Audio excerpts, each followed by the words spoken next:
మూర్ఛనలు పోతాను. నేను సైతం భవనపు బావుటవనై పైకి లేస్తాను. ఒక అందమైన పోయం అంటే దానికి ఒక గుండె ఉండాలి.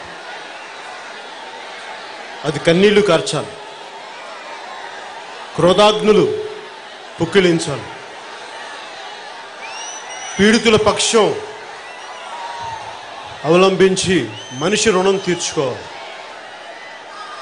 బతకడానికి ఒక బురుజై మనిషి విజయానికి జెండా ఎగరాలి. కవి అయినా కళాకారుడైనా నాయకుడైనా సామాన్యుల పక్షాన, పీడితుల పక్షాన, కార్మికుల పక్షాన నిలబడలేనప్పుడు ఆ జన్మ వృధా. మహాప్రస్థానం ద్వారా ప్రపంచానికి ఉద్యమ విద్యుత్తుని దారపోసిన మహాకవి శ్రీశ్రీ గారికి, నా దేశం నా ప్రజలు ద్వారా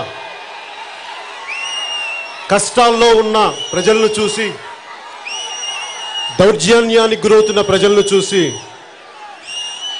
ఈ చెట్లకు పూలెందుకు పూస్తాయి, బుల్లెట్లు ఎందుకు పూయవు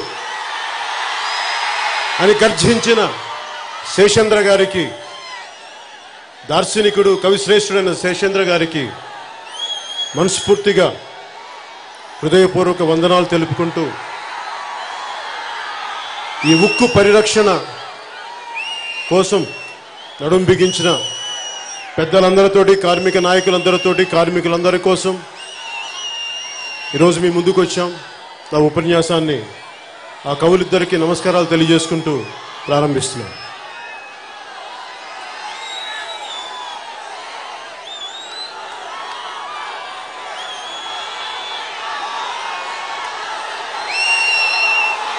ఉక్కు కర్మాగారం ఒక దేశానికి ఆర్థిక అభివృద్ధికి కానీ, ఇన్ఫ్రాస్ట్రక్చర్కి కానీ ఉక్కు చాలా కీలకమైంది.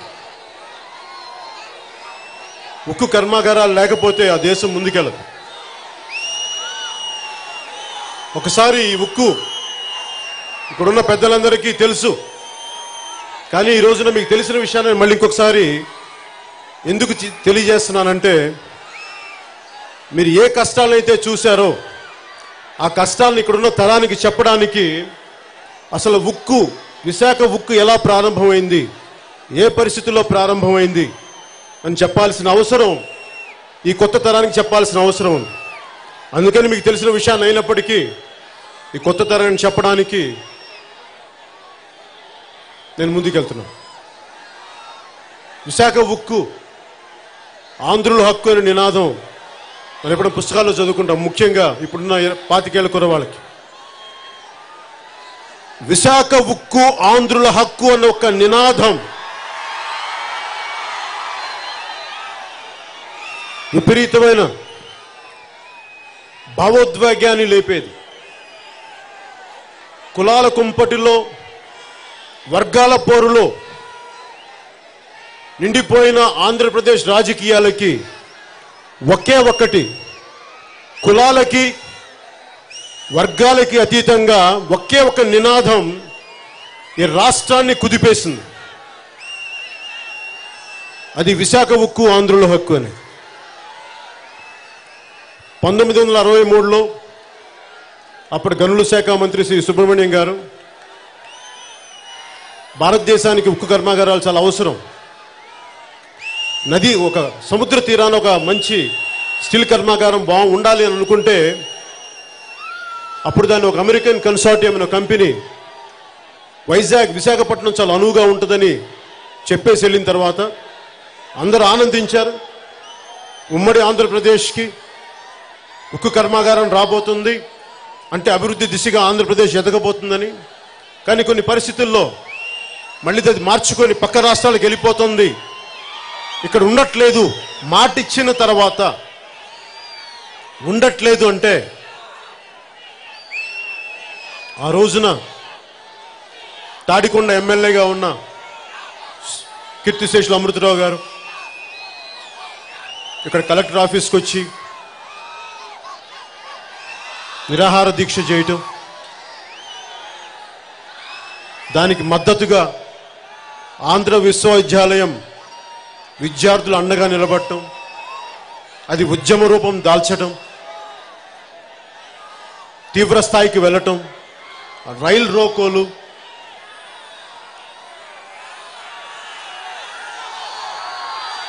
పోలీసుల కాల్పులు, వీటన్నిటి నడుమ ఊహించుకోండి. ఈ రోజున ఇంతమంది యువత ఉన్నారు, ఇక్కడ చిన్నపిల్లలు ఉన్నారు, 18 నుంచి 22 ఏళ్ల పిల్లలు, 25 ఏళ్ల పిల్లలు ఉన్నారు.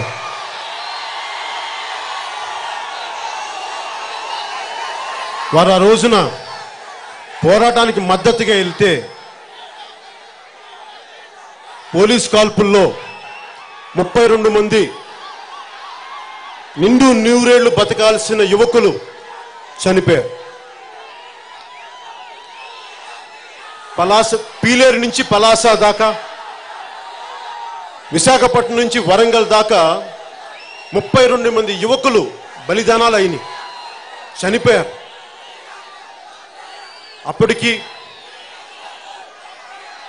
అప్పటి రాష్ట్ర ప్రభుత్వంలో ఉన్న 67 మంది ఎమ్మెల్యేలు, 7 మంది ఎంపీలు అనుకుంటా, వీళ్ళందరూ రాజీనామాలు చేసి అన్ని రకాలుగా ఒత్తిళ్లు పెట్టి ప్రజలు చైతన్యవంతులై ముందుకెళ్తే ఈ రోజున స్టీల్ ప్లాంట్ ఇక్కడికి వచ్చింది. ఈ స్టీల్ ప్లాంట్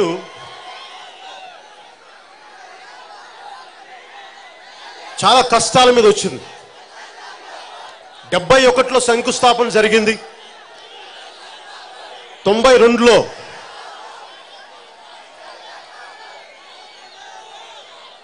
దాదాపు 3 లక్షల టన్నులు కదండి. 72లో 3 లక్షల టన్నుకి ఉత్పత్తి సామర్థ్యం పెంచిన తర్వాత అప్పుడు పివి నరసింహారావు గారు ప్రధానమంత్రిగా ఉన్నప్పుడు దీనిని జాతికి అంకితం చేశారు. 2 దశాబ్దాల కాలంలో ఈ స్టీల్ ప్లాంట్, ఒకవేళ నేను ఏదైనా తప్పైతే నన్ను సరిచేయండి దయచేసి, నాకు ఇన్ఫర్మేషన్ ప్రకారం చెప్తా ఉన్నాను. 2 దశాబ్దాల కాలంలో ఈ వైజాగ్ స్టీల్ ప్లాంట్ 6,000 కోట్ల లాభాన్ని చూసింది. 40,000 కోట్ల రూపాయలు రాష్ట్రానికి, కేంద్రానికి ట్యాక్సులు కట్టింది. 16,000 మందికి నేరుగా ఉపాధి ఇచ్చింది. 18,000 పైచిలకు కాంట్రాక్ట్ లేబర్కి ఉపాధి ఇచ్చింది. ఇంకో 1,00,000 మంది అనుసంధానంగా ఉండే పరిస్థితుల్లో వారికి ఉపాధి ఉంది. వీరి కుటుంబాలని అన్నింటినీ కలుపుకుంటే 5-6 లక్షల మంది ఆధారపడి ఉన్నారు. ఈ స్టీల్ ప్లాంట్ ఏర్పడటానికి 22,000 ఎకరాలు, 64 గ్రామాలని, మనుషులు బతుకుతున్న గ్రామాలని ఖాళీ చేయించి ఒక 1,200 రూపాయలు, ఇందాక వారు చెప్తున్నట్టుగా నష్టపరిహారం ఇచ్చి ఉద్యోగాలు ఇస్తామని చెప్పి ఖాళీ చేయిస్తే ఈ రోజుకి నేను 2015-16లో తిరుగుతున్నప్పుడు ఆ రోజుకి కూడా ఈ రోజుకి కూడా స్టీల్ ప్లాంట్ కోసం ఇచ్చిన భూములకి ఇంకా పరిహారం అందలేదు. వారి కుటుంబాలు ఎంత దీనస్థితిలో ఉంటాయంటే నేను వింటా ఉంటే చాలా బాధేసింది. ఆకలికి ఒకసారి అన్నం వండుకునే పరిస్థితి లేక దేవాలయాలకి అక్కడ ప్రసాదాలు తిని కడుపు నింపుకునే కుటుంబాలు ఉన్నాయి. ఇంకా ఇక్కడ బాధ అనిపించింది నాకు. ఈ రోజున స్టీల్ ప్లాంట్ 2021లో ఇది నష్టాలకి వాటిల్లుతుంది. ఇది నష్టాలు చవి చూస్తుంది. ఈ నష్టాల కోసం మేము స్టీల్ ప్లాంట్ని ప్రైవేటీకరణ చేస్తున్నాం అని వార్త రాగానే అందరితో పాటు నాకు చాలా బాధ కలిగింది. ఎందుకంటే నేను పోరాట యాత్రలు ఇక్కడ బలంగా తిరిగిన వాడిని, సమస్యల్ని, స్టీల్ ప్లాంట్ భూములు కోల్పోయిన నిర్వాసితులను ప్రత్యక్షంగా కలిసిన వాడిని. ఈ వ్యక్తులందరూ నేను కలిసి వాడి కష్టాలను చూసిన తర్వాత బేసిక్గా మౌలికంగా నేను ప్రైవేట్ రంగంతో పాటు ప్రభుత్వ రంగ పరిశ్రమలు బాగుండాలని మనసా వాచా కర్మణ కోరుకునేవాడిని. ప్రభుత్వ రంగ పరిశ్రమలు కాయలా పడకూడదు, అభివృద్ధి పదంలోకి వెళ్ళాలని కోరుకునేవాడిని. అలాంటిది స్టీల్ ప్లాంటు నష్టం వాటిల్లుతుందని చెప్పి ప్రైవేటీకరణ చేద్దాం అన్న వార్త వినగానే వెంటనే పెద్దలు మనోహర్ గారు, పిఎస్సి చైర్మన్ మనోహర్ గారు, నేను ఢిల్లీకి వెళ్ళి కేంద్ర మంత్రి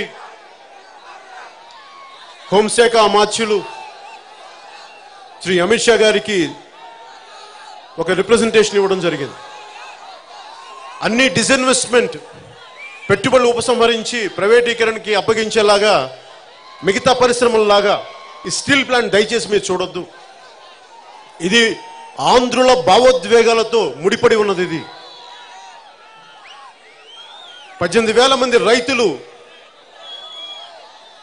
భూములు వదులుకుంటే ఈ రోజున స్టీల్ ప్లాంట్ వచ్చింది. దీన్ని కొంచెం మీరు పెద్ద మనసుతోటి చూడాలి అని చెప్తే వారు సావధానంగా విన్నారు. కాకపోతే మీరు ఊహించుకోవాలి నా పరిస్థితి. నాకు ఒక ఎంపీ లేడు, ఉన్న ఒక ఎమ్మెల్యే వైసీపీ వాళ్ళు పట్టుకెళ్ళిపోయారు. నా బలం ఏముంది? అమిత్ షా గారు కూడా ఇంటర్వ్యూ దేనికి ఇస్తారు?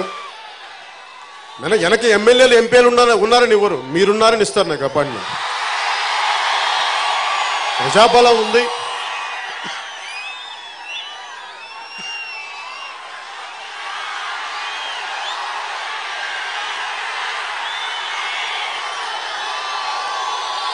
మీరు లేకపోతే నాకు ఎందుకు ఇంటర్వ్యూలు ఇస్తారు? ఒక్క క్షణం తీసి గడ్డిపోసలో పక్కన పెట్టరు. కానీ నాకు స్వార్థం ఏముంటుంది? భావితరాలు బాగుండాలి. నిన్నటి తరాలు కష్టపడి ఈ రోజున మన చేతుల్లో స్టీల్ ప్లాంట్ పెడితే అది అంజాక్రాంతం అయిపోతుంటే బాధ కలుగుతుంది అందరిలాగే. ఖచ్చితంగా నష్టాలు ఉన్నాయి. నష్టాలు లేవని ఎవరు చెప్పట్లా. మీరే చెప్పండి, ఏ పరిశ్రమకు నష్టాలు లేవు? ఏ వ్యాపారానికి నష్టాలు రావు? ఏ వ్యాపారానికి అప్పులు లేవు? అలా నష్టాలు రాని పరిశ్రమ ఏదైనా ఉంది అంటే ఒక వైసీపీ రాజకీయ పరిశ్రమకు తప్ప అన్ని పరిశ్రమలకి నష్టాలు ఉన్నాయి.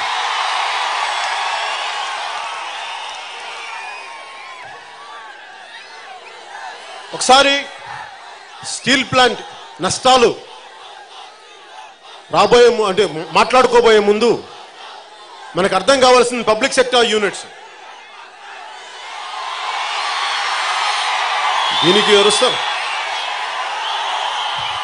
Public sector units. ఈ పబ్లిక్ సెక్టార్ యూనిట్స్ పంచవర్ష ప్రణాళిక కోసం, ఆర్థిక అభివృద్ధి కోసం, దేశ ఆర్థిక అభివృద్ధి కోసం, ఎక్కువ మందికి ఉపాధి కల్పించే అవకాశాల కోసం ప్రారంభించిన ఈ పబ్లిక్ సెక్టార్ యూనిట్స్. దీంట్లో మహారత్న అని, నవరత్న అని, మినీ రత్న 1 అని, మినీ రత్న 2 అని ఇలాంటి గ్రేడింగ్స్ ఉన్నాయి. ఇవి 3 నుంచి 5 సంవత్సరాల వరకు లాభాల దాటిలోకి వెళ్తే ఎనీ పబ్లిక్ సెక్టార్ యూనిట్ వీటికి ఈ మహారత్నాలు, నవరత్నాలు, మినీ రత్నాలు 1 and 2 అని చేస్తారు. 2017 కదా సార్ మన ఆలోచన అప్పుడు వచ్చింది. డ్రెడ్జింగ్ కార్పొరేషన్ ఆఫ్ ఇండియా 2017లో డ్రెడ్జింగ్ కార్పొరేషన్ ఆఫ్ ఇండియా అది ప్రైవేటీకరణ చేయబోతున్నారు. చిన్నపాటి నష్టం ఉంది, మేము సరి చేసుకుంటామని ప్రైవేటీకరణ చేసి ఒక యువకుడు, ఒక ఉద్యోగి ఇంటిలో చెల్లెళ్ళకి పెళ్లిళ్ళు చేయాలి, ఏం చేయాలో తెలియదు నాకు అని చెప్పి ఆత్మహత్య చేసుకుంటే, బతకడం వేస్తున్న ఆత్మహత్య చేసుకుంటే ఆ పిల్లవాడి బలిదానం నన్ను తీసుకొచ్చి వారికి అండగా ఉండేలా చేసింది. ఆ రోజున అన్ని సంఘాల నాయకులు ముందు నడిపించారు. ఈ రోజున dredging corporation of India stock మార్కెట్లో 300 రూపాయల షేర్తో port trust, Vizag port trust ఆధ్వర్యంలో ఎక్కువ షేర్లు ఉంటూ, మెజారిటీ షేర్లు ఉంటూ ఈరోజు నిలబెట్టుకున్నారు డ్రెడ్జింగ్ కార్పొరేషన్ ఆఫ్ ఇండియా. పోరాటాల వల్ల సాధ్యమైంది. అలాగే ఆ రోజున ఒత్తిడి పెట్టడానికి మేము కేంద్రంకి వెళ్ళలేదు. ఆ రోజున ఇక్కడ మాట్లాడితే, ఇక్కడ రాష్ట్ర ప్రభుత్వం మీద ఒత్తిడి పెడితే అప్పటి ముఖ్యమంత్రి దానికి స్పందించి దాని ప్రైవేటీకరణకు వాళ్ళ వంతు కృషి కూడా వాళ్ళు చేశారు. మొత్తం కేంద్ర ప్రభుత్వం మీదే బాధ్యత పెడితే కష్టం అవుతుంది. ఎందుకు అవుతుందంటే కేంద్ర ప్రభుత్వం మీద బాధ్యత పెడితే కేంద్ర ప్రభుత్వానికి ఏం తెలుస్తాయి? ఇక్కడ కష్టాలు ఎవరు చెప్పాలి? ఢిల్లీలో కూర్చున్న వాళ్ళకి మనవాళ్ళు చెప్పాలి. వెళ్ళి ఈ రోజున అందరూ క్యాప్టివ్ మైన్స్ లేవు వైజాగ్ స్టీల్ ప్లాంట్ కంటే, రాష్ట్ర విభజన జరుగుతున్నప్పుడు ఆ రోజున యూపీ అని ఎందుకు ఒక్క ఎంపీ కూడా అడగలేకపోయాడు వైజాగ్ నుంచి? కానీ ఆంధ్రాలో ఉన్న ఇంతమంది 25 మంది ఎంపీలు మీరు ఎందుకు వైజాగ్కి క్యాప్టివ్ మైన్స్ ఉండాలి, మాకు ఇవ్వండి, రాష్ట్ర విభజన చేయండి కానీ మాకు క్యాప్టివ్ మైన్స్ ఇవ్వండి అని ఒక్కళ్ళు కూడా గొంతెత్తలేకపోయారు. ఎందుకని?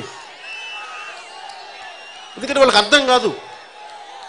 పదవులు ముఖ్యం, కాంట్రాక్టులు ముఖ్యం, డబ్బులు ముఖ్యం, ప్రజల సమస్యలు ముఖ్యం కాదు, ప్రజల కన్నీళ్లు ముఖ్యం కాదు, ప్రజల కష్టాలు ముఖ్యం కాదు. అందుకని మనసులోంచి మాటలు రావు.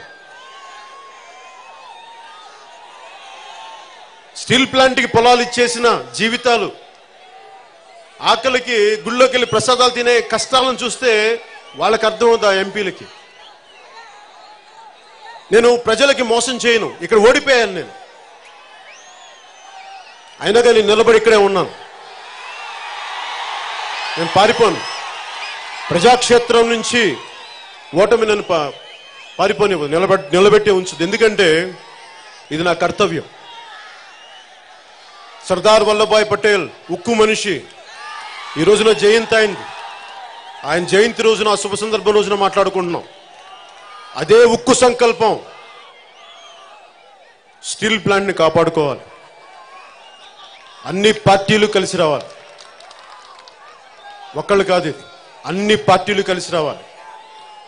ఆంధ్ర వాళ్ళకి ఎప్పుడు మా వర్గం మా కులం అని ఒక దరిద్రం ఉంటుంది. మనకి మనందరం ఒకటి అన్న సదుద్దేశం ఎప్పుడు ఉండదు. మావాడు కాదు మీవాడు, ఇట్లాగా దీంట్లో మనం నష్టపోతున్నాం, ప్రజలు నష్టపోతున్నారు, భావితరాలు నష్టపోతూ ఉన్నారు. నేను ఎంత ఆపగలనో నాకు తెలియదు, కానీ మీ భవిష్యత్తు కోసం మీకు కనీసం ఒక 25, నాకు జీవం ఉండగా ఒక 25 సంవత్సరాల భవిష్యత్తు కోసం నేను మీకోసం పోరాటం చేయాలని నిర్ణయించుకున్నాను. నేను ఈ పిఎస్యూస్ ఇందాక మాట్లాడుకున్నట్టుగా ఒక 10 పాయింట్స్ మీద ఉంటుంది. Skilled work force, effective management, మంచి R&D ఉండాలి, టెక్నాలజీని ఉపయోగించుకునే మార్గాలు ఎత్తుక్కోవాలి, అలాగే డిస్రప్టివ్ టెక్నాలజీస్ని వాడుకోవడం తెలియాలి. డిస్రప్టివ్ టెక్నాలజీని సడన్గా ఇంటర్నెట్ వచ్చి కొత్త విధి విధానాలను పాడు చేసేస్తే మళ్ళీ దానికి ఎలా అలవర్చుకోవాలి మళ్ళీ మనం. అలాగే ఒక పబ్లిక్ సెక్టర్ యూనిట్ పూర్తి సామర్థ్యాన్ని ఉపయోగించుకునే స్థాయిలో ఉండాలి. అలాగే డబ్బులు మిగిలితే వేరే సంస్థల్లో పెట్టుబడులు పెట్టి ఒకవేళ ఇక్కడ ఈ సంస్థకి నష్టాలు వస్తే దాన్ని కాపాడుకునే పరిస్థితిలో ఉండాలి.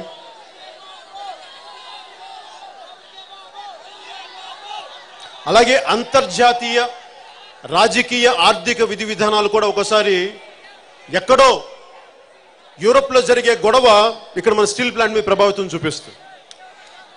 సో అలాగే ఇలాంటి పరిస్థితులు, వీటిలో 2 చాలా కీలకమైనవి. ఒకటి సపోర్ట్ ఆఫ్ గవర్నమెంట్, ప్రభుత్వం యొక్క సహకారం. 2 ముడిసరుకు సొంత గనులు. ఈ 2 ఉన్న వాటికి ఎనీ పబ్లిక్ సెక్టార్ యూనిట్కి తిరుగులేదు, బలంగా నిలబడి ఉంటుంది. ఎందుకంటే Vizag brand value, Visakha steel plant brand value గురించే మాట్లాడాలి. అంటే ఎంత బ్రాండ్ వాల్యూ ఉందంటే ఈ రోజున ఇంత కరోనా సమయంలో కూడా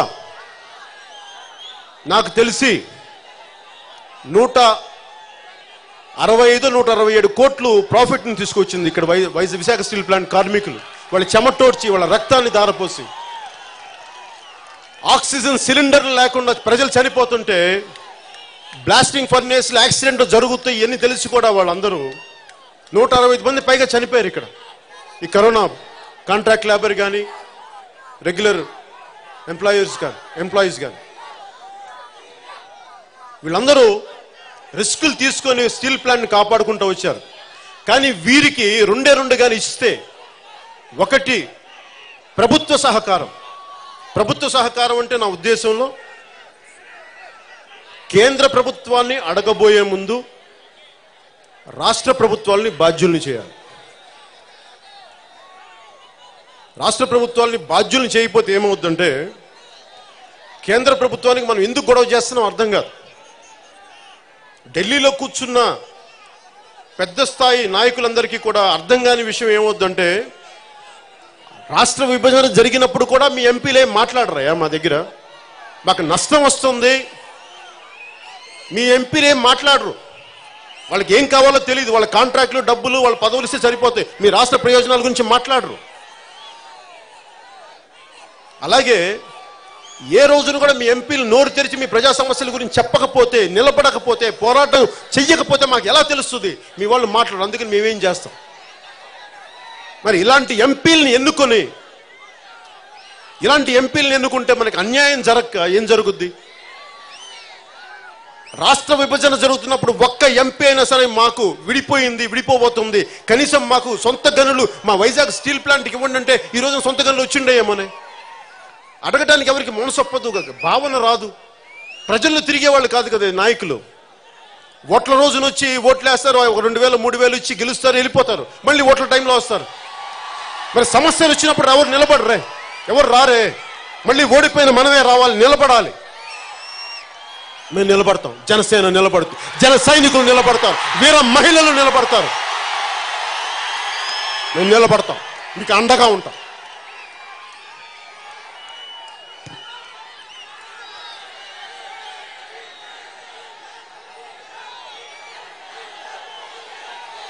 ఇందాక పెద్దలు మాట్లాడుతూ ప్రతి పరిశ్రమకి, ప్రతి స్టీల్ పరిశ్రమకి గనులు ఉన్నాయి. ప్రతి స్టీల్ పరిశ్రమకి ఉదాహరణకి టాటా స్టీల్ ఉంది. టాటా స్టీల్కి జార్ఖండ్లోను, ఒరిస్సాలోను వారికి సొంత గనులు ఉన్నాయి. స్టీల్ అథారిటీ ఆఫ్ ఇండియా లిమిటెడ్కి మధ్యప్రదేశ్లో, ఛత్తీస్గఢ్లో, ఒరిస్సా, వెస్ట్ బెంగాల్, కర్ణాటకలో కూడా సొంత గనులు ఉన్నాయి. ఎంత ఎక్కువ ఉన్నాయంటే స్టీల్ అథారిటీ ఆఫ్ ఇండియాకి 70 మిలియన్ టన్నులు అధికంగా ఇనుప ఖనిజం ఉంటుంది. దాన్ని ఏం చేయాలో తెలియక ఒకసారి సర్ప్లస్ అమ్మేయని చెప్తా ఉంటారు.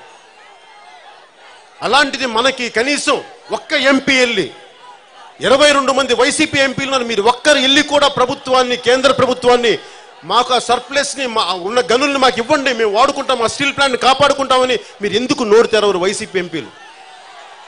మీరు పార్లమెంట్కి వెళ్తుంది కబుర్లు చెప్పుకోవడానికి, కాఫీలు తాగడానికి, మీరు వెళ్ళేది పార్లమెంట్కి?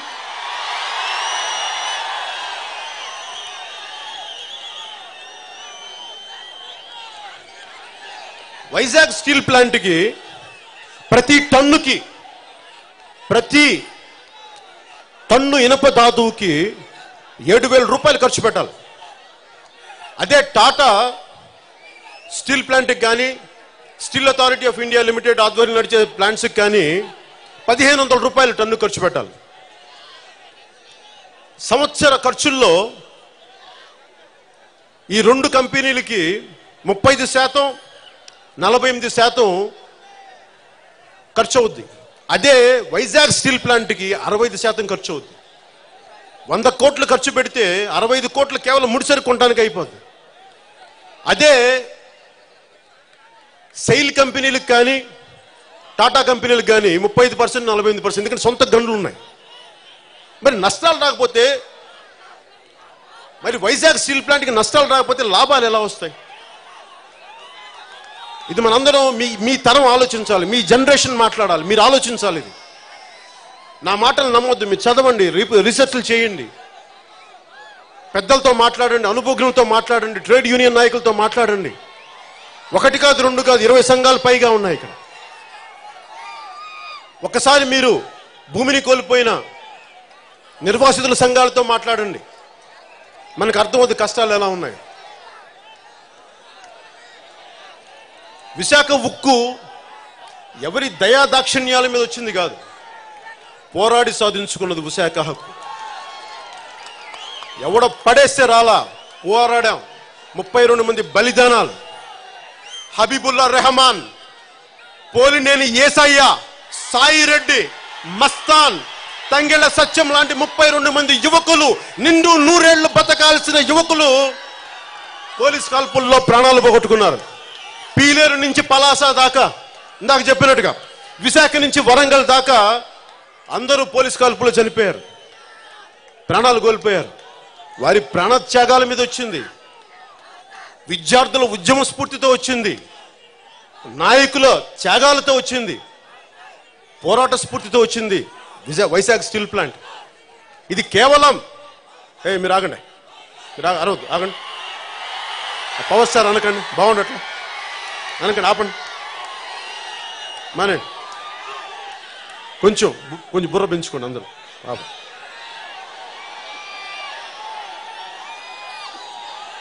వైజాగ్ స్టీల్ ప్లాంట్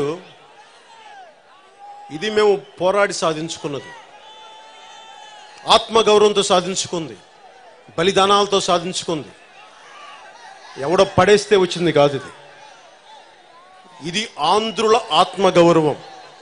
స్టీల్ ప్లాంట్ని కాపాడుకోవటం అనేది ఆంధ్రుల ఆత్మగౌరవం. ఇది మర్చిపోకూడదు మన ఎవరు.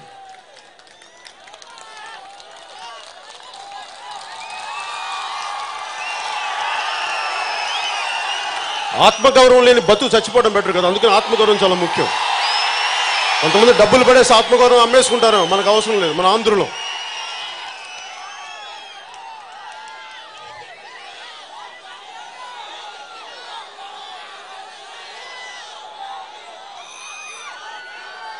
సొంత గనులు లేవని చెప్పి పివి నరసింహారావు గారి టైంలో ఆర్థిక సంస్కరణల మూలంగా ఒక వైజాగ్ స్టీల్ ప్లాంట్కే కాదు, అన్ని ప్రభుత్వ నష్టాల్లో ఊబిలో కూరుకుపోతున్న అన్ని ప్రభుత్వ రంగ పరిశ్రమలకి డిజిన్వెస్ట్మెంట్ ప్రోగ్రామ్ కింద ఒక ప్రత్యేకమైన డిపార్ట్మెంట్ స్థాపించి దీనిని ప్రైవేట్ పరం చేస్తాం, లేదంటే వాటాలు బయట వారికి అమ్మేస్తాం అనే పరిస్థితులు తీసుకొచ్చాం. ఆ రోజు నుంచి ఈ రోజు కొత్తగా, ఎందుకంటే వాస్తవాలు మాట్లాడేటప్పుడు చరిత్ర మాట్లాడుకోవాలి. ఈ రోజున డిజిన్వెస్ట్మెంట్ అనేది కేవలం అంటే చాలా ఆబ్జెక్టివ్గా నిష్పక్షపాతంగా మాట్లాడాలంటే ఈ రోజు వచ్చింది కాదు.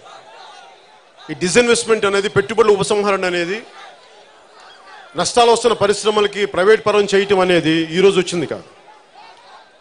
92 నుంచి ప్రారంభమైంది. ఈ రోజున ప్రధానమంత్రి గారు ప్రారంభించింది కాదు ఇది. అందుకని దీన్ని అర్థం చేసుకోవాలి ఫస్ట్. అలాగే ఈ డిజిన్వెస్ట్మెంట్ 2021లో మళ్ళీ ప్రైవేటైజేషన్ గురించి వచ్చినప్పుడు సిఐటియు, ఏఐటియుసి కానీ, ఐఎన్టీయూసీ కానీ, బిఎంఎస్ కానీ ఇలాంటి దాదాపు 20 పైగా యూనియన్లు ఉన్నాయి ఇక్కడ. వీరందరి పోరాట ఫలితంగానే ఇంకా ఈ రోజున ఇంత మాత్రం నిలబడి ఉంది. లేదంటే ఈ పార్టీకి మన సర్క్యూట్ హౌస్ అమ్మినట్టుగా అమ్మేసేవాళ్ళేమో. వైసీపీ వాళ్ళు సర్క్యూట్ హౌస్ అమ్మేసినట్టుగా,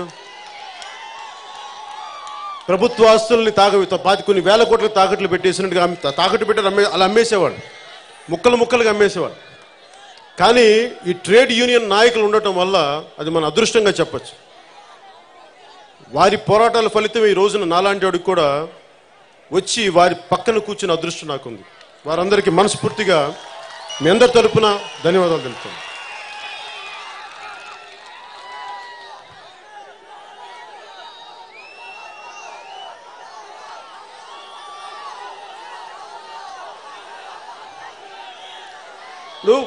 నేను ఏదైనా మాట్లాడదామంటే అందరూ బాధ్యత నా మీద పెడతారు, నువ్వు మాట్లాడాలి, విశాఖ ఉక్కు ప్లాంట్కి మళ్ళీ వచ్చి నువ్వే మాట్లాడితే నేను ఖచ్చితంగా మాట్లాడతాను. నేను పారిపోయే వ్యక్తిని పారిపోయి నిలబడతాను. దెబ్బ పడే కొద్దీ బలపడిపోతాను తప్ప అసలు పారిపోను. ఓటమి వచ్చే కొద్దీ బలపడతాను. ఎందుకంటే నాకు ఎలా పారిపోవాలో తెలియదు కనుక. ముందడుగు వేయటమే తెలుసా, వెనకడుగు వేయటం తెలియని వాడిని. సో నేను ఈ బాధ్యత తీసుకోవడానికి నాకు ఇబ్బంది లేదు. కానీ సమస్య ఏంటంటే నేను స్పెషల్ కేటగిరీ స్టేటస్ కోసం రాష్ట్ర విభజన జరిగిన తర్వాత అరవకండా నీకేనా అరవకండా వస్తుందా? సభా సంస్కారం లేదా మీకు? సభా సంస్కారం లేదా? దేని గురించి మాట్లాడుతున్నాం? చచ్చిపోయారు మనుషులను, బుద్ధి రాదా మీకు? ఎలా నవ్వు వస్తుంది నీకు మనుషులు చచ్చిపోతా ఉంటే? అబ్బా, స్పెషల్ కేటగిరీ స్టేటస్ కోసం నేను పోరాటం చేసి బయటకు వచ్చి అన్ని జిల్లాలు తిరుగుతున్నప్పుడు నాకేమైనా సరదా నా రోడ్ల మీదకి వచ్చి మాట్లాడటం తిట్టను నాకేం సరదా కాదు. అరే మీ అందరి భావితరాల భవిష్యత్తు బాగుండాలని కదా నేను వచ్చేది. నాకేమన్నా డబ్బులు తక్కువ, పేరు తక్కువ, లేదంటే నాకు అభిమానం తక్కువ నేను రావడానికి, లేదా మీ గుండెల్లో ఉన్న పదవుల కంటే ఈ పదవులు ఎక్కువ నాకు. ఒక భగత్ సింగ్ స్ఫూర్తి, ఒక పటేల్ స్ఫూర్తి, ఒక అంబేద్కర్ స్ఫూర్తి, ఒక దామోదరం సంజీవయ్య గారి స్ఫూర్తి. అరే అలాంటి మహానుభావులను చూసి మనం ఎంతో కొంత చేయాలి. కేవలం మన కోసం పడకూడదు, జీవితం కాదు, అందరి కోసం బతకాలన్న సదుద్దేశమే కదా రాజకీయాలు తీసుకొచ్చింది. మరి నేను వచ్చి పోరాటం చేస్తున్నప్పుడు ఆ రోజున ఎవరు నిలబడలేదు నాకు. అందరు నన్ను ఒంటరివాణి చేసి వదిలేశారు, నన్ను నా జన సైనికుల్ని మా ఆడపడుచులను. ఒక్క పార్టీ నిలబడలేదే. నిండుకుండా తీసుకొచ్చి వెళ్తుంటే తూట్లు పడిచే వాళ్ళని మొత్తం కారిపోయింది. ఆఖరికి నేను కేంద్ర ప్రభుత్వానికి శత్రువుని అయిపోయినా. నన్ను అందరూ ఒంటరివాణి చేశారే. ఈ రోజున స్టీల్ ప్లాంట్ కోసం నిలబడి పోరాటం చేద్దాం, నాకు అదే భయం ఉంది. ఇంకా నిలబడతారా? మీరు నిలబడి చూపించండి, నేను మీ వెనక నిలబడతాను. నేను ఒక్కడే కాదు ఈసారి, నేను ఒక్కడే నిలబడి సార్, మీరు అందరు నిలబడాలి. నా ఒక్కడి సమస్య కాదు, ఉద్దానం సమస్య నా ఒక్కడిదా? నా ఇంట్లో వాళ్ళ ఉద్దానం వాళ్ళు కదా, నా మనుషులు నా వాళ్ళు అనుకుంటా. నాకు మా తల్లికి పుట్టలేదేమో, నా తమ్ముళ్ళు, నా అక్కలు, నా చెల్లెళ్ళు ఉద్దానంలో ఉన్నవాళ్ళు. స్టీల్ ప్లాంట్ కార్మికులు ఒక తల్లికి పుట్టలేదేమో, నా అన్నదమ్ములు, నా అక్క చెల్లెళ్ళు అనుకుంటారు. అందుకని వస్తాం.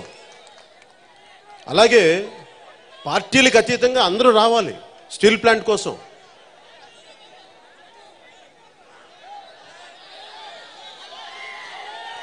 అంటే ఒకసారి నన్ను చాలామంది అంటారు, నువ్వు ఒక ఐడియలిస్టిక్ ఫూల్, నీకు రాజకీయం తెలియదు, ఎలా బెనిఫిట్ కావాలో తెలియదు అంటే నేను మేబీ నాకు ఓకే. ఎందుకంటే నేను స్వాతంత్ర సమరయోధుల్ని ఆదర్శంగా తీసుకున్నవాడిని. I'm okay to be an idealistic fool, but not like a corrupt politician. Okay, దోపిడీ చేసే పాలిటీషియన్ కంటే కూడా ఒక ఐడియలిస్టిక్గా ఉండి ఆ ఓటమి నాకు చాలా గొప్పది. నాకు 1000 కోట్లు సంపాదించుకొని 200 కోట్లు సంపాదించుకుని ఎమ్మెల్యే ఎంపీ సీట్ కంటే కూడా నాకు వచ్చిన 10,000 ఓట్లే నాకు చాలా అద్భుతం. నేను వాటికి గౌరవిస్తాను. ఈరోజు అనుకుంటున్నారు కదా ఎందుకు వచ్చానని. నేను ఓట్లు వెయ్యని వాళ్ళ కోసం రాలా, ఓట్లు వేసిన వాళ్ళ కోసం వచ్చాను. అందుకు వచ్చాను ఈరోజు. జనసేన పార్టీని ఎందుకు నిలబెట్టి ఉంచానంటే ఓట్లు వెయ్యని వాళ్ళ కోసం కాదు, నాకు ఓట్లు వేసిన 10 మంది ఉంటే చాలా 10 మంది కోసం నేను నిలబడినాను, వారి కోసం వచ్చాను.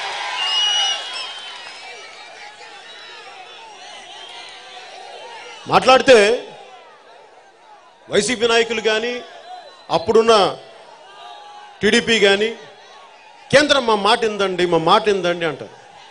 అంటే మీ కాంట్రాక్టులకి మాటలు ఉంటాయండి కేంద్ర ప్రభుత్వం? మీకు ఏదైనా పదవులు కావాలంటే మాట్లాడుతుందండి కేంద్ర ప్రభుత్వం? మీకు ఏదైనా ఈ బెయిల్ రావాలంటే కేంద్ర ప్రభుత్వం కావాలండి? నేను ఒక్క ఎంపీ ఎమ్మెల్యే నేను నా మాట హోంశాఖ మంత్రి, కేంద్ర హోంశాఖ మంత్రి ఆయన సావధానంగా వింటే మీ 22 మంది ఎంపీలున్న వైసీపీ మాట వాళ్ళు ఎందుకు వినరు? ఎందుకు వింటారు?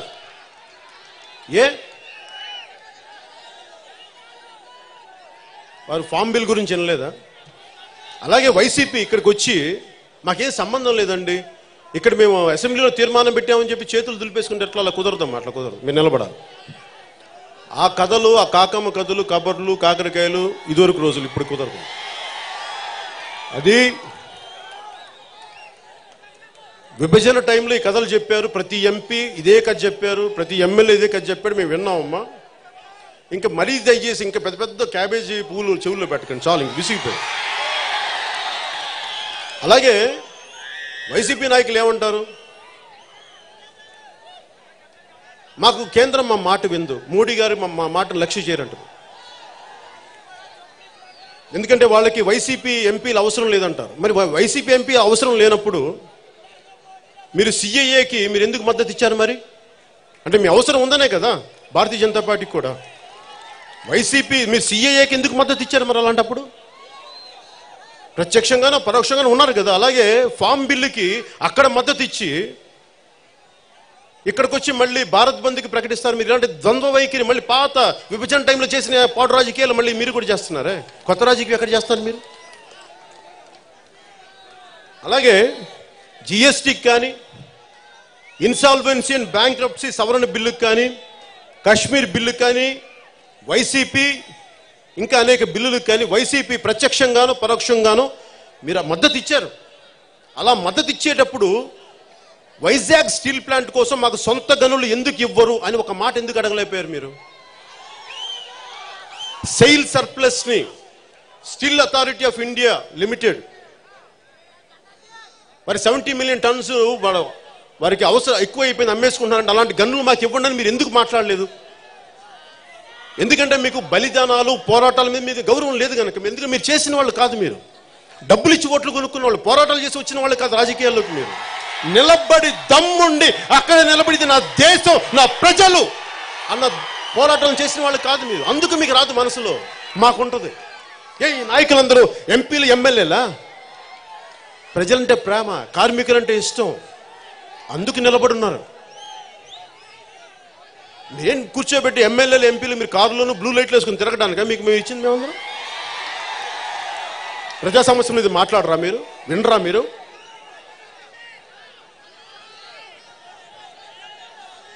మీకు తెలిసిందల్లా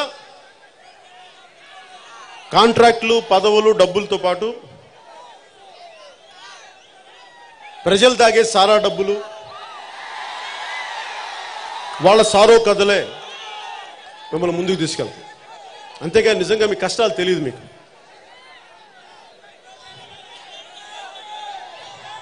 ఒకటే ఉంటుంది, పోతే పోని రైతులు పోతే పోని, నిర్వాసితులు పోతే పోని, ఆంధ్రుల ఆత్మగౌరవం పోతే పోని, పోతే పోని పోతే పోని. మా వైసీపీకి మాత్రం డబ్బులు రాని రాని, కాంట్రాక్ట్ రాని రాని రాని, మేము నిలబడం.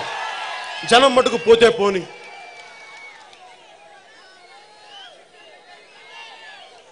ఏదన్నా అంటే మీరందరూ ఏమంటారు? వచ్చేసాం, మేము లేఖలు ఇచ్చామంటారు. ఏంటి లేఖలు? ఎన్నిసార్లు ఇస్తారా లేఖలు? లేఖలు కొత్త మాకు? విభజన టైంలో మీ లేఖల కథలు చూడలేదా? లేఖల రాజకీయాలు మేము చూడలేదా? ఏదన్నా అంటే మీరు మోడీ గారికి, మా భారతీయ జనతా పార్టీకి మా అవసరం లేదంటారే, వారంటే మాకు భయం అంటారే. మరి అలాంటప్పుడు రాజ్యసభ చైర్మన్ మీద మీరు అభాండాలు వేశారు ఆ రోజున. ఆ ధైర్యం ఎక్కడి నుంచి వచ్చింది మీకు?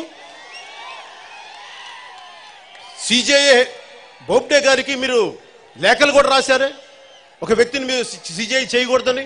వాటికి ధైర్యం అంటే మీరు వ్యవస్థలతోటి, కీలకమైన వ్యవస్థల్లో పదవుల్లో ఉన్న వ్యక్తులతో గొడవ పెట్టుకునే ధైర్యం మీకు ఉంది. మీకు వైసీపీ నాయకులకు ధైర్యం ఉంది. కానీ వైసీపీ స్టీల్ ప్లాంట్కి అడిగే దమ్ము ధైర్యం మటుకు మీకు లేదు. ఎందుకంటే మీకు లోపల ప్రేమ లేదు ప్రజల మీద. అందుకని మరి దీనికి ఏం చేయాలి? మరి దీనికి వారి చేత పని చేయించాలో చూడాలి మనం. వారు ఫిబ్రవరి 6 నుంచి సెప్టెంబర్ 12 దాకా వాళ్ళు చేసిన లిస్టు తీస్తే, మేము స్టీల్ ప్లాంట్ కోసం లేఖలు రాసాం, మేము ఉద్యమం అంటే ఉక్కు సొంత ఉక్కు గన్లేమని చెప్పి లేఖలు రాసాం, ఎంపీల ద్వారా మెమరాండం ఇచ్చాం, తీర్మానాలు చేశాం, అసెంబ్లీలో వినతి పత్రాలు ఇచ్చాం, అసీల్ మెట్ట నుంచి పాత గాజువాక దాకా పాదయాత్రలు చేశాం. ఇంకా కోపం వస్తే మేము మహాపాదయాత్రలు కూడా చేస్తామని స్టేట్మెంట్ కూడా ఇచ్చారు. ఉద్యమిస్తాం, పోరాడతాం, అవసరమైతే ఎంపీలందరూ రాజీనామాలు చేస్తామని చెప్పారు. మరి ఎందుకే ఏం చేయలేదు మీరు? మీ భీమిలి ఎమ్మెల్యే ఉన్నారు కదా, ఆయన కేంద్రానికి వ్యతిరేకంగా నేను ఉద్యమిస్తానని చెప్పి చాలా ఊగిపై స్వరంతో చెప్పారు. మరి ఆయన మరి ఎవరు ఉద్యమించట్లేదండి? మీరు మేము ఒకటే చెప్తా ఉన్నాం, వైసీపీ మాటలకి అర్థాలు వేరులే. వైసీపీ మాటలకమ్మా నేను అంటుంది అది కాదు. వారు సంపూర్ణ మద్యపాన నిషేధం అంటే మేము మద్యం సంపూర్ణంగా అమ్ముతామని అర్థం. విద్యార్థులకి అండగా నిలబడతామంటే గవర్నమెంట్ ఎయిడెడ్ కాలేజీలను మొత్తం మూసేసి వారి ఆస్తులు స్వాధీనం చేసుకొని వాళ్ళ రోడ్ల మీదకి ఈడుస్తాం 2 లక్షల మంది విద్యార్థులని అర్థం. రైతుకి 12,500 రూపాయలు ఇస్తామంటే కేంద్రం 6,000 కలుపుకొని 12,500 అని అర్థం. అందరికీ ఆరోగ్యశ్రీ అంటే కోవిడ్ వచ్చి చస్తున్నాం అన్నా అంటే బ్లీచింగ్ పౌడర్ చల్లుకున్నామా తగ్గిపోతుంది.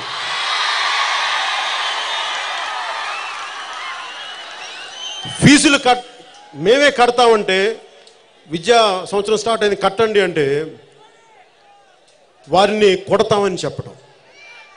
అంటే ఇది అంటే వైసీపీ చెప్పే మాటలకి. అలాగే జాబ్ క్యాలెండర్ కోసం మీరందరూ ఓట్లేశారు కదా మొత్తం వైసీపీకి, ఇంకోసారి కూడా వేయండి బాగుంటుంది.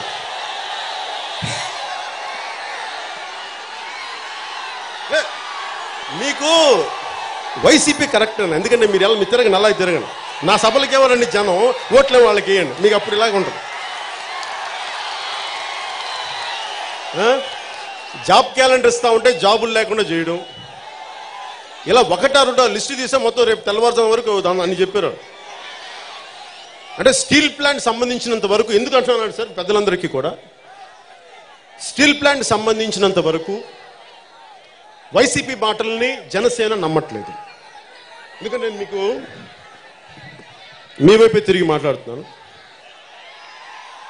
వైసీపీ మాటల్ని మేము నమ్మట్లేదు, ఎందుకంటే అవి ఆచరణలోకి రాని మాటలు. వారు ఆచరణలోకి రావాలి అంటే వారు నమ్మసక్యంగా నమ్మకం కలిగించే మాటలు చర్యలు రావాలి.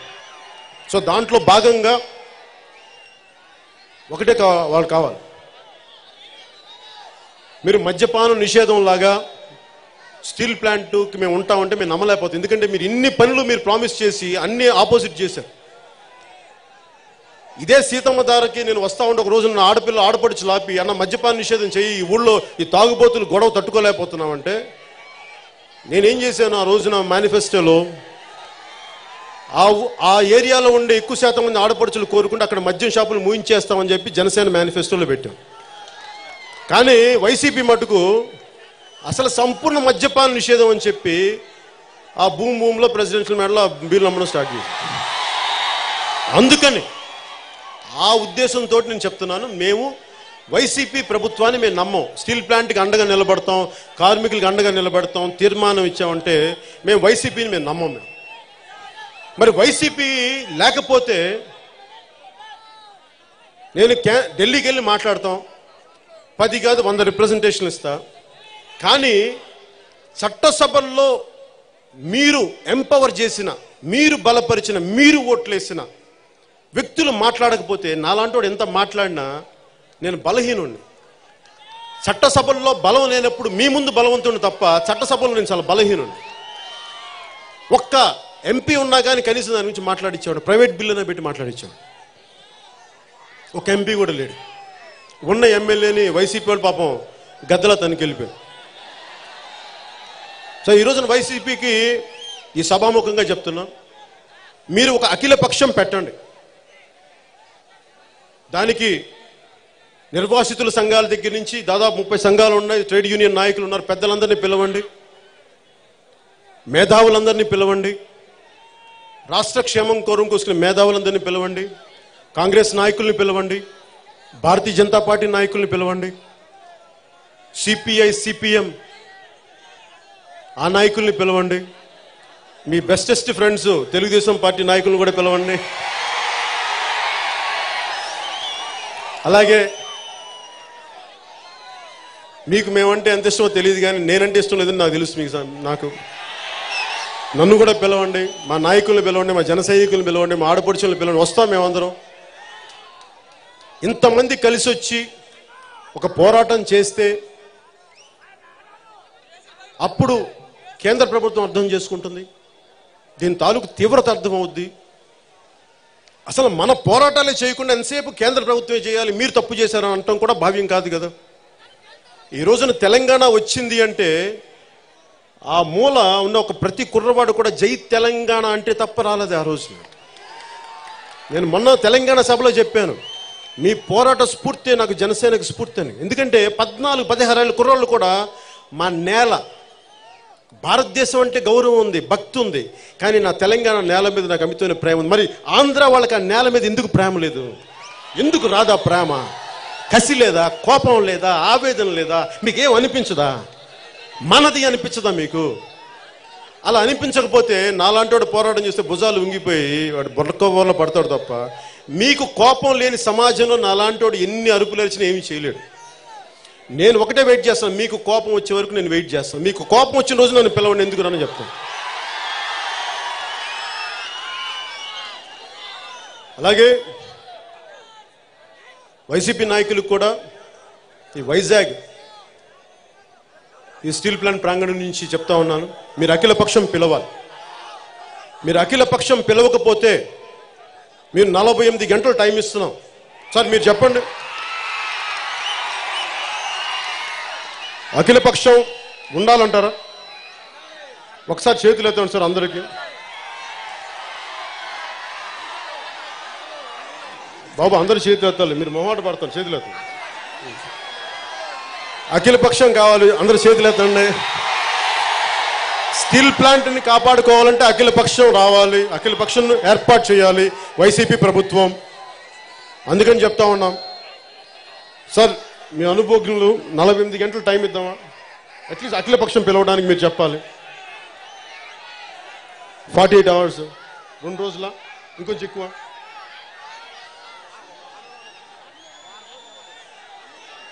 సరే, ఇక్కడున్న పెద్దలంతా చెప్తా ఉన్నారు 48 గంటలు కాకపోతే ఒక వారం రోజులు తీసుకోండి.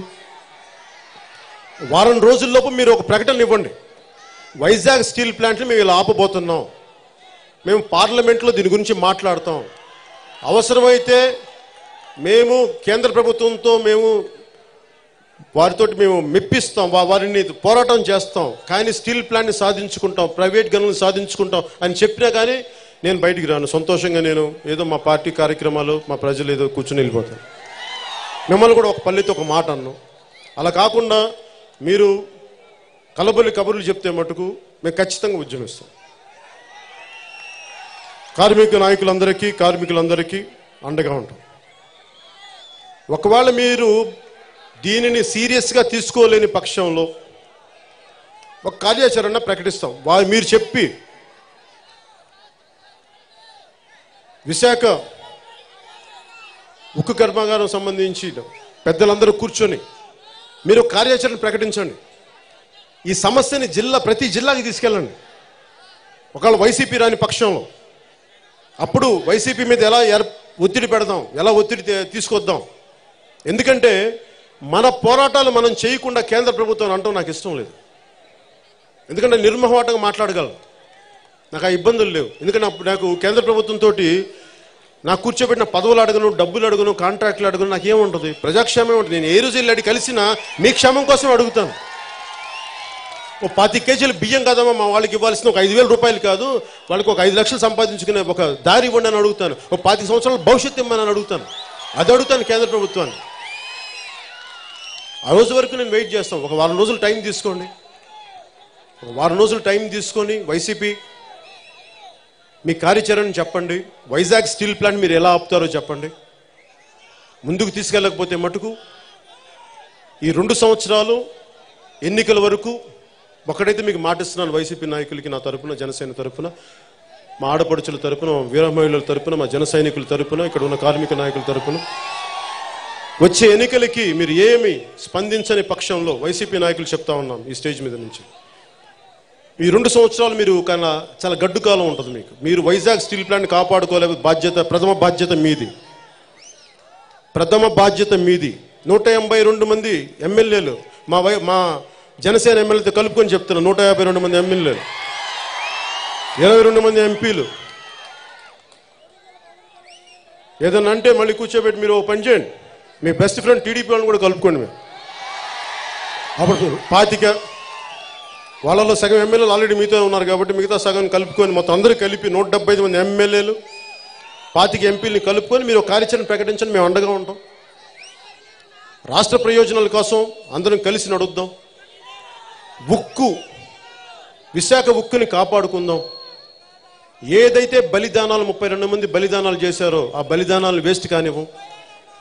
అమృతరావు గారి నిరాహార దీక్ష త్యాగాలని వృధా కానివ్వం. 32 క్యాండిల్స్ తోటి ఈరోజు స్తూపం, అమరవీరుల స్తూపం ఉంది.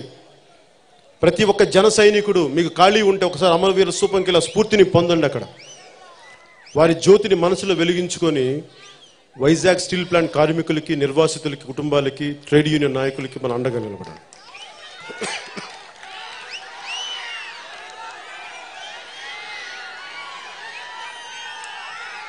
సరే, ముగింపు వాక్యాలుగా ఒకటి కోరుకుంటాను. నేను ఆంధ్ర వాళ్ళగా నాకు దేశభక్తి ఎక్కువ. నేను ఎప్పుడు జై హింద్ అంట, భారత్ మాతాకి జై అంట. కానీ ఈ రోజున నాకు 1972లో జయాంధ్ర ఉద్యమానికి కానీ దానికి ముందు విశాఖ ఉక్కు సాధించడానికి 2 స్లోగన్స్ ఉన్నాయి. ఒకటి విశాఖ ఉక్కు ఆంధ్రుల హక్కు, రెండోది జై ఆంధ్ర జై జై ఆంధ్ర. ఎందుకని చెప్తున్నానంటే భారతదేశం మీద ప్రేమ లేక కాదు, ఏదైతే నేల అన్నం పెట్టిందో ఆ నేల గౌరవం ఇవ్వడానికి కూడా చెప్పాలి. ఎందుకంటే ఈ 2 స్లోగన్స్ లేకపోతే మనం కులాలుగా వర్గాలుగా విడిపోతూ ఉంటాం. ఎవరి ఓట్లు వాళ్ళు వేసుకోండి, వచ్చే ఎన్నికల్లో నాకు ఇబ్బంది లేదు. కానీ ప్రజా సమస్యల మీద మనందరం గొంతు, తెలుగువాడి గొంతు ఆంధ్రవాడి గొంతు అవ్వాలి. అవసరం వచ్చినప్పుడు తెలంగాణ, మనం తెలుగువాడు ఎక్కడున్నా ఏకం కావాలి. మన రాష్ట్ర ప్రయోజనాలకు అవసరమైనప్పుడు ఇది ఆంధ్ర గొంతు అవ్వాలి. ఒకసారి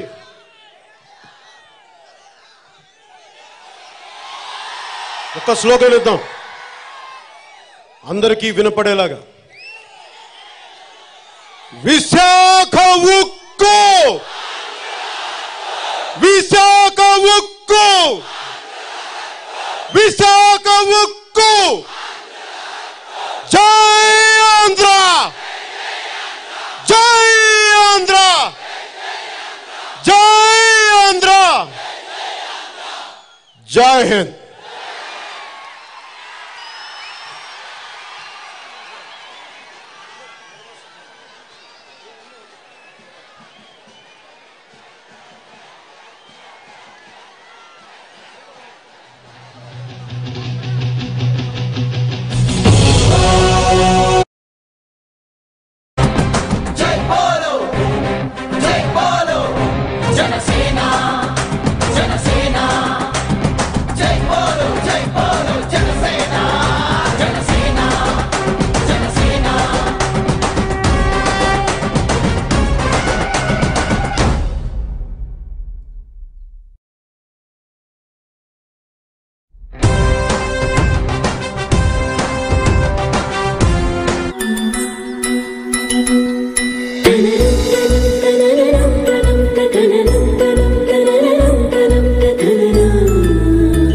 ప్రతి అందానికి, ప్రతి బంధానికి సరికొత్త కంచిపట్టు వస్త్ర ప్రపంచం కంచి సంస్కృతి మాల్. వణక్కం చిత్తూర్. అందంగా, అపురూపంగా ఈ నెల 25న అంగరంగ వైభవంగా శుభారంభం. మా స్వంత మగ్గాలపై విరబోసిన సంస్కృతి పట్టు, కామధేను పట్టు, వైదిక పట్టు, సంస్కార పట్టు, కనకధార పట్టు, పసిడి పట్టు, స్వచ్ఛతలో, పవిత్రతలో కంచి సంస్కృతి మాల్ పట్టు చీరలు ప్రతి వేడుకకు ప్రత్యేకం. Ethnic wear, men's wear, kids wear, wedding collections, ఇలా దేనికైనా సరే అందమైన సంప్రదాయాలు, అంతులేని సంతోషాలు, మంచి ధర, మంచి రేంజ్ సంస్కృతి మాల్ కే సాధ్యం. ఒక సంపూర్ణ సపరివార సంతోషాలకు మీకిదే మా ఆహ్వానం. కంచి సంస్కృతి మాల్, చర్చ్ స్ట్రీట్, చిత్తూరు.